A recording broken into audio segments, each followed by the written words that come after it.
मेरा ये वीडियो आपको थोड़ा सा हंसा सकता है, थोड़ा सा सोचने पे विवश कर सकता है। ये वीडियो बनाने का मेरा मकसद किसी धर्म को ना अपमान करना है, ना मजाक बनाना है, लेकिन केवल वास्तविकता दिखाना मेरी एक जिम्मेदारी है एक नागरिक होने के नाते। तो मैं वो हकीकत आपके सामने पेश करने जा रहा हूँ जिसे देखने के बाद आपके दिमाग की बत्ती डिगमिग डिगमिग करने लगेगी। डिगमिग मतलब चालू बंद होने लगेगी, ये क्या हो रहा है। किसी भी धर्म को बढ़ने के लिए उसमें सबसे बड़ा हाथ उनके धर्मगुरुओं का होता है। इस्लाम में अगर आप देखें तो ऐसे बहुत सारे मौलवी साहब हैं, मौलाना साहब हैं, धर्मगुरु हैं जो जगह जगह पर सभाएं लेते हैं, उसमें अपने दीन की शिक्षा देते हैं कि किस तरह से इस्लाम को बढ़ाया जा सकता है, इस्लाम के नियम क्या हैं, हमें क्या मानना चाहिए, कैसे हमें रहना चाहिए और किस तरह से इस्लाम को लेकर पूरे देश में एक मैसेज देना चाहिए। इस्लाम एक लौता ऐसा विश्व का धर्म है या फिर एक व्यवस्था है जो बड़ी तेजी के साथ फैल रहा है। सबसे बड़ा कारण क्या है कि इस्लाम में जो इस्लाम मानने वाले लोग हैं यानी कि मुसलमान हैं, वो तो इसे बढ़ा ही रहे हैं, लेकिन खास तौर पर गैर मुस्लिम जो हैं वो इसे बहुत तेजी के साथ अपने देशों में, अपने राज्यों में बढ़ाते हैं। मामला ये होता है कि जब अगर सनातन की बात की जाए, भारत की बात की जाए, तो इस देश में बहुत सारे ऐसे सनातनी साधु संतों को इस्लाम ने भाड़े पर काम करने के लिए रखा है। जी हाँ, मैं ये इसलिए कह रहा हूँ क्योंकि वो पहने तो भगवा वस्त्र हैं, माथे पे टीका चंदन लगाकर वो एक अपने आप को सन्यासी दिखाते हैं, साधु संत दिखाते हैं, लेकिन कहीं ना कहीं हर दिन प्रत्येक समय वो केवल इस्लाम और मुसलमानों का प्रचार करते हुए दिखते हैं। जब भी इस तरह की कोई सभा होती है, अगर आप ताज़ा मामला देखें तो 5 फरवरी 2023 को जंतर मंतर पर एक सनातनियों का धर्म संसद आयोजित किया गया। उस पूरे धर्म संसद की अगर आप वीडियो उठाएंगे तो हर वक्ता जो कि साधु के गणवेश में था, साधु संत वाला जैसा हुलिया बनाया था, कितने तो उसमें महामंडलेश्वर थे, उनका पूरा अगर स्पीच उठा के देखेंगे तो केवल इस्लाम और मुसलमान के आसपास फिरता हुआ नजर आया। उन्होंने कहीं पर भी अपने भाषण में ये नहीं बताया कि हमारी भगवत गीता में ये शब्द का इस्तेमाल हुआ है या ये प्रकरण है जिसको हमें अपने आप को अंदर उतारना है और हमें गर्वान्वित महसूस करना है। उन्होंने ये नहीं कहा कि इस पर प्रभु श्री राम जो थे मर्यादा पुरुषोत्तम थे, किस वजह से थे, किस चीज़ों से थे, अगर हम उसको अपने जीवन में उतारते हैं तो हम भी एक बेहतरीन इंसान बन सकते हैं, क्योंकि प्रभु श्री राम का जो जीवन परिचय है वो बहुत ही मर्यादा पुरुषोत्तम वाला है। इसके उलट अगर आप इनकी सभाओं के भाषण देखेंगे तो उसमें यह बताया गया कि कैसे इस्लाम, कैसे सनातन और कैसे कुरान की आयतों में क्या क्या लिखा हुआ है। मुझे समझ में नहीं आता कि अगर भगवा साधु संत का गणवेश लेकर अगर आप कुरान की आयतों की बात करेंगे तो कहीं ना कहीं इसमें इस्लाम के प्रचार और प्रसार में ही मदद हो रही है। उन लोगों के अंदर भी जो सनातनी भाई हैं, हिंदू भाई हैं, उनको भी ये सोचने पर मजबूर होना पड़ेगा वो क्या करेंगे। जब आपकी बात सुनेंगे एक साधु संत के मुंह से ये चीज़ निकली है कि कुरान की ये आयतों में ऐसी ऐसी चीज़ें लिखी गई है, तो वो गूगल पर जाएगा, कुरान को हिंदी में ओपन करेगा, इंग्लिश में ओपन करेगा और उसे पढ़ने की कोशिश करेगा। जब वो पढ़ेगा तो उसको दिखाई देगा कि कुरान के आयतों का जो मतलब ये बता रहे हैं इसका ठीक उल्टा है कुरान में आयतों का मतलब। कारण ये है कि ये अपने हिसाब से हिंदुओं को और सनातनियों को भड़काने के हिसाब से आयतों का मतलब निकाल देते हैं। उसी का ठीक उल्टी तरीके से अगर आप सही में वास्तविकता की कुरान के आयतों का और उसका सही मतलब निकालेंगे तो आपको पता चलेगा कि कुरान जो है एक शांति फैलाने वाला, मानवता और इंसानियत को बनाए रखने वाला एक ऐसा ग्रंथ है, एक ऐसी किताब है जिसका एक अच्छा जीवन परिचय उसमें बताया गया है। कुरान ही वो किताब है जिसमें ये बताई गई है कि मजदूरी उसके पसीना सूखने से पहले दे देना चाहिए। कुरान ही वो किताब है जिसमें ये कहा गया है कि अगर आपका पड़ोसी, चाहे वो किसी भी धर्म का है, समुदाय का हो, चाहे वो हिंदू ही क्यों ना हो, सनातनी ही क्यों ना हो, अगर उसका पेट भूखा है, अगर उसके घर में भोजन नहीं पड़ा है और आप भोजन करने जा रहे हैं, आपका जो निवाला आप खा रहे हैं वो हराम है। बहुत सारी ऐसी चीज़ें कुरान के अंतर्गत दी गई है, लेकिन उसी का एक गलत मतलब निकाल कर, तोड़ मरोड़ कर हमारे सनातनी जो साधु संत हैं इसे सभाओं में पेश करते हैं। मैं आपसे कहना चाहता हूँ कि आप सनातनी साधु संत हैं, आपने भगवा चोला पहना हुआ है, बहुत सारा रुद्राक्ष पहन के, चुंडी उंडी लगा के एकदम बढ़िया से तैयार होकर पूरे गेटअप में जब आप माइक पे आते हैं तो कृपया करके सनातन धर्म के प्रचार प्रसार की बात करें। आप मुसलमानों को काट कर इस देश में जो एक तबका है उसे ये प्रभावित करते हैं कि ऐसी क्या बात है, हमारे साधु संत मुसलमानों से क्यों परेशान है। और जब वास्तविकता वो देखते हैं, जमीनी स्तर पर जब भाईचारा देखते हैं, तो उन्हें ये लगता है कि ये जो साधु संत कोई साधु संत नहीं है, एक नकली गणवेश में बैठा हुआ भारतीय जनता पार्टी का टट्टा है जो केवल अपने मुंह से एक विचारधारा के साथ निकलते हुए मुंह से गंध फैला रहा है जिसकी कोई वास्तविकता, हकीकत नहीं है। शायद यही कारण है कि भारतीय जनता पार्टी खुद ऐसे लोगों को अपनी पार्टी में नहीं रखना चाहती। अगर उसका लाइव उदाहरण आप देखें पिछले 1 सालों के अंदर तो आपको दिखाई देगा नुपुर शर्मा का केस। नुपुर शर्मा भारतीय जनता पार्टी की प्रवक्ता थी, एक गलत बयान की वजह से 1 मिनट नहीं लगा भारतीय जनता पार्टी को उनके पिछवाड़े लात मार के उनको पार्टी से बाहर किया। आज नुपुर शर्मा डर डर के जिंदगी जी रही है और जिस पार्टी के लिए उन्होंने ये सारा चीज रचा था, पार्टी ने भी उनको थूक कर गटर के पानी में बहा दिया। दूसरा उदाहरण अगर आप देखना चाहें तो तेलंगाना का टी राजा को देख लीजिए।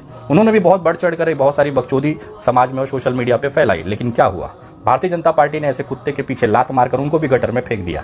भारतीय जनता पार्टी वो पार्टी है जो केवल आपके इस्तेमाल होने तक आपको इस्तेमाल करती है। नींबू निचोड़ गया, पानी खत्म हुआ तो उसे गटर में जाना ही है। यही हालत है भारतीय जनता पार्टी की एक विचारधारा की। बहुत सारे लोग ना इसको फॉलो करते हुए देश में तनाव पर और नफरत फैलाने का काम करते हैं। आपको वसीम रिजवी तो याद ही होगा। जी हाँ, जितेंद्र त्यागी, जिसको कि डासना वाले यति नरसिंगा झंडे ने हिंदू बनाया, घर वापसी कराई और उसके बाद उस बेचारे को ले जाके धर्म संसद में भड़काऊ भाषण दिलाए। हालात ये था कि वो इकलौता जेल में था और बाकी जितने भी उसके आसपास के साधु संत थे वो बाहर थे। जब वो जेल से आता है वसीम रिजवी, तो ये कहता है कि मुझे बहुत अफसोस है कि मैंने हिंदू धर्म अपनाया और मुझे किसी का साथ नहीं मिला, किसी का प्यार नहीं मिला।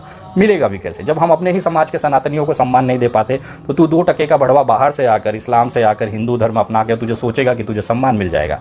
आज विनय दुबे को जो गालियां देने वाले सबसे बड़ा जो तबका है वो भारतीय जनता पार्टी के टट्टे सहलाने वाले वो कार्यकर्ता है, जो अपने आप को जय श्री राम का नारा लगाकर कट्टर सनातनी होने का दावा करते हैं। लेकिन अगर 4 बातें मैं उनसे कह दूंगा तो वो लगेंगे अपने पैंट में पेशाब कर दें। कारण यह है कि मैं अपने सनातन के साथ चिपका हुआ हूँ। आज भी मेरे माथे पे तिलक चुंडी होती है, जनेऊधारी करता हूँ, रुद्राक्ष की माला मेरे हाथ में होती है, रक्षा सूत्र मेरे हमेशा साथ होता है। मैं भले किसी भी विचारधारा की लड़ाई लड़ूं, लेकिन मेरे अपने सनातन धर्म पे मुझे गर्व है। मुझे रामचरितमानस में ये दिखाया गया कि किस तरह से सबरी जैसे एक जाति विशेष की महिला को प्रभु श्री राम ने अपने दिल में जगह दी, उनकी माता का सम्मान दिया। आज वो देवी है। मैंने श्री राम चरितमानस में मैंने ये भी देखा कि रावण जैसा विद्वान पंडित भी असुर की कैटेगरी में माना जाता है। तो मैं उस रामचरितमानस के मर्यादा पुरुषोत्तम के जो नियम बताए गए हैं मैं उसे फॉलो करता हूँ। उसमें पशु पक्षियों से, इंसानों से इंसानियत वाली मोहब्बत करना, प्यार बांटना, लोगों की मदद करना सिखाया है। ना कि किसी के बुजुर्ग 70 साल के आदमी को पकड़ के दाढ़ी काटना, न किसी को पेट में बांट कर जय श्री राम के नारे लगाकर उसकी हत्या कर देना। कुरान में भी अगर आप देखेंगे तो ये वाक्य आपको उसमें भी दिखाई देगा, जो प्रभु श्री राम ने मर्यादा पुरुषोत्तम के प्रभु श्री राम ने रामचरितमानस में बताया है। कुरान में भी ये कहा गया है कि अगर किसी की आप हत्या कर देते हैं तो इसका मतलब पूरे इंसानियत की हत्या होती है। अगर आप ग्रंथों को सही तरीके से पढ़ें, ग्रंथों का सही से विश्लेषण करें, तो आपको पता चलेगा कि कुरान के अंदर, बाइबल के अंदर, गीता के अंदर जो चीज़ लिखी गई है वो भाषा अलग हो सकती है, उसका उद्देश्य अलग हो सकता है, लेकिन उन सब का मकसद केवल एक है, इंसानियत, भाईचारा और शांति का प्रचार प्रसार करना। शायद यही कारण है कि हमारे देश के यशस्वी प्रधानमंत्री माननीय नरेंद्र मोदी जी ने भी बहुत सारे सभाओं में कुरान को एक ऐसी बेहतरीन किताब बताई है जो एक अच्छी जीवन शैली के लिए जरूरी है। नरेंद्र मोदी जी की पुरानी वीडियोस अगर आप यूट्यूब पे देखेंगे तो उन्होंने कुरान को लेकर बहुत खूबसूरत चीज़ें भी कही हैं। एक सभा के अंदर वो कह रहे थे कि कुरान में सबसे ज़्यादा शब्द जो इस्तेमाल हुआ था उसका शब्द था इल्म। उन्होंने इसलिए ये शब्द का इस्तेमाल किया था क्योंकि अगर एक व्यक्ति शिक्षित है, अपने दिमाग का सही सकारात्मक इस्तेमाल करता है, तो इस देश के अंदर, समाज के अंदर वो प्यार और मोहब्बत और भाईचारा और इंसानियत ही पालेगा। लेकिन उसके उलट मैंने देखा हूँ कि हमारे सनातन धर्म में ऐसे बहुत सारे कलंकित करने वाले साधु संत हैं जिनके मन में मुसलमानों के प्रति, इस्लाम के प्रति इतनी नफरत भरी हुई है कि उन्होंने अपना मकसद, अपना संन्यास का सत्यानाश कर लिया।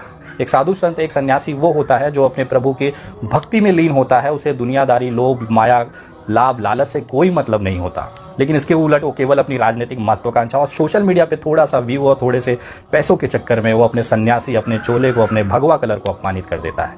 अभी आपने पठान का हालत देखा था कि किस तरह से भगवा बिकनी को लेकर ये तमाम लोगों ने बाइकआउट किया, लेकिन देश की जो सकारात्मक जनता थी उन्होंने पूरा समर्थन पठान को दिया। आज हालात ये हैं कि बाइकआउटिया गैंग मुंह छुपाते हुए घूम रहे हैं। इस पूरे वीडियो के विश्लेषण में अगर आप एक चीज़ देखेंगे तो आपको एक चीज़ समझ में आएगा कि पूरे सारे कृत्यों में, चाहे धर्म संसद हो, चाहे सोशल मीडिया हो, चाहे नेताओं की बात हो, चाहे सनातनियों की बात हो, चाहे साधु संतों की बात हो, उसमें केवल एकमात्र चीज़ जो है वो सभी में कॉमन है, सामान्य है, वो है इस्लाम, कुरान और मुसलमान। वो लगातार उसमें अपनी बात करते हैं और इस्लाम का प्रचार करते रहते हैं। यही कारण है कि आज इस्लाम जो है बड़ी तेज़ी के साथ पूरे विश्व में फैल रहा है। मुसलमानों की अपनी ताकत है इस्लाम को आगे बढ़ाना, दीन की शिक्षा बढ़ाना, इंसानियत, भाईचारे को बढ़ाना।